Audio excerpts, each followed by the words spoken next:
What's up YouTube? Here we are with Season 2 of the YCL and here is my roster analysis.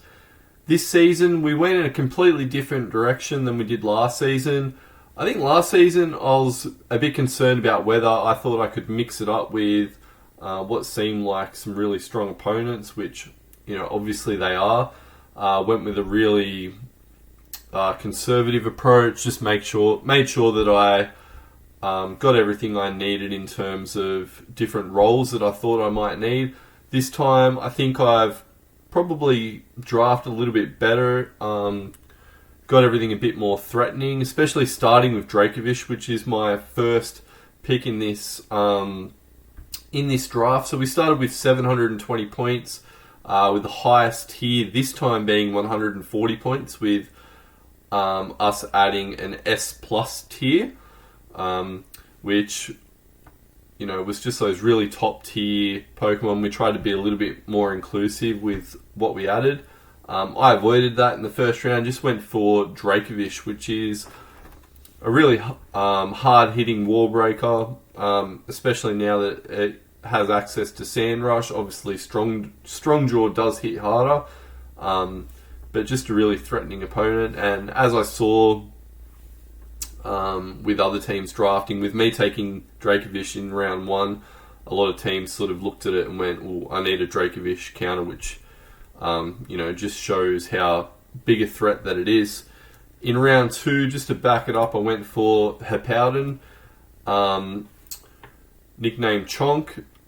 That's obviously giving Dracovic sand, but it's also just really good for its physical defense, can set Stealth Rocks, and I think I can get a lot of use out of Hippowdon, and it gives me that solid ground type as well.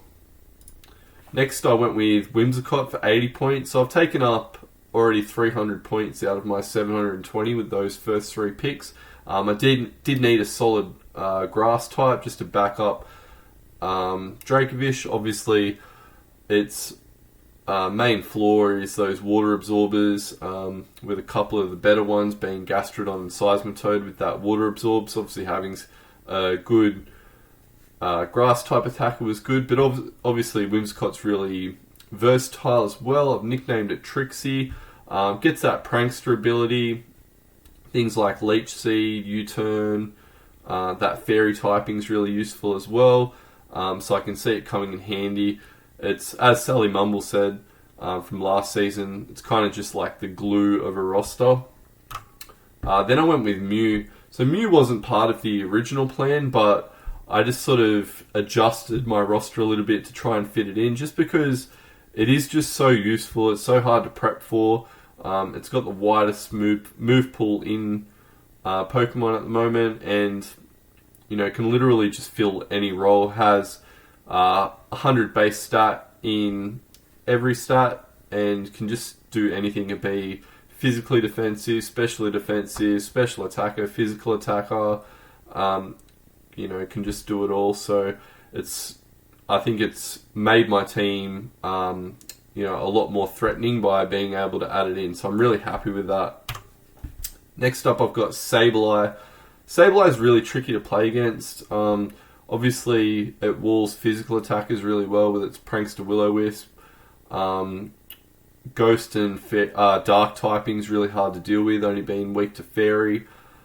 Can get Prankster Carmine to get to wall special attackers as well, Prankster Recover. It's just a bit tricky to play around, and can kind of be like an anti-stall as well. So I was really happy to pick that up, and I'd definitely rather have it than play against it. Then I went with Miltank.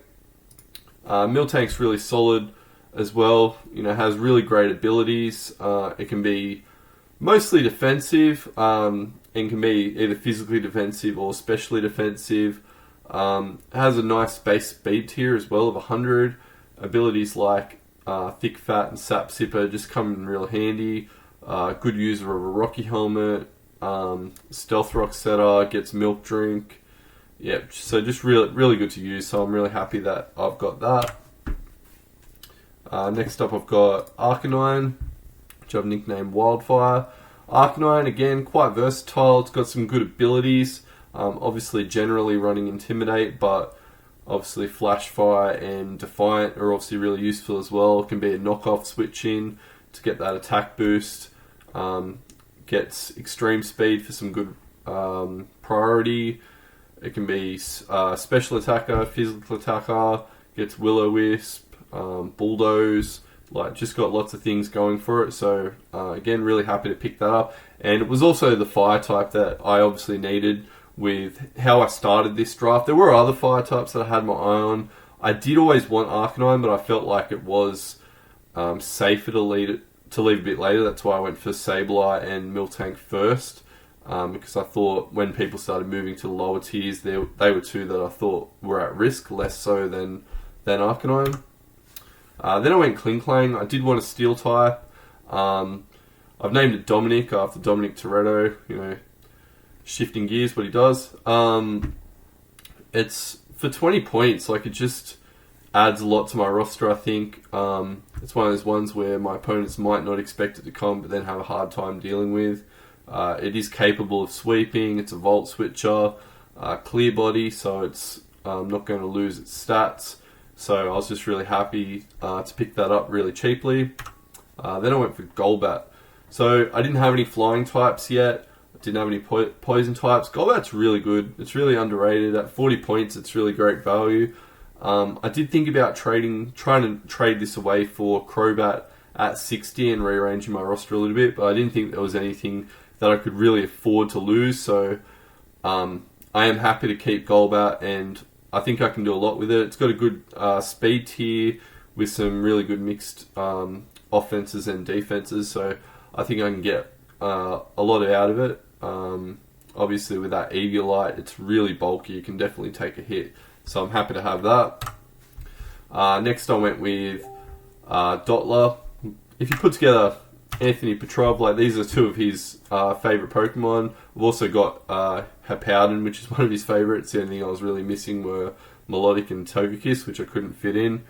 Dottler's really good for 20 points as well. It gives me access to sticky webs and a few other things. It's really bulky with Eviolite, and I was really happy to pick that up. It's got a couple other roles which I might keep to myself for now, but I have used it before, and I quite like it.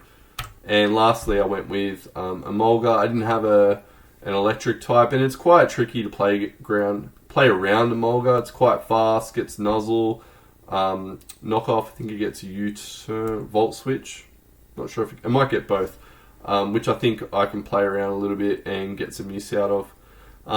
So I know this is a pretty quick video of my roster, just getting through it.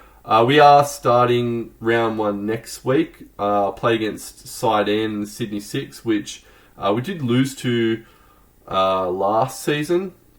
We've got very different rosters this time. I'll leave a link to the Draft League NL public access for this, so you can check out the ladder, you can check out matchups week to week. I'll leave a link to all the other coaches and their YouTubes. Definitely worth checking out. This will be a really entertaining competition. This league is rated quite highly at the moment. There's a lot of really good coaches with some really high Draft League rankings, so definitely recommend keeping your eye on it. I'm excited about my roster. I think I put it together really well. I had a lot of help from Paul putting this together, which I really appreciate.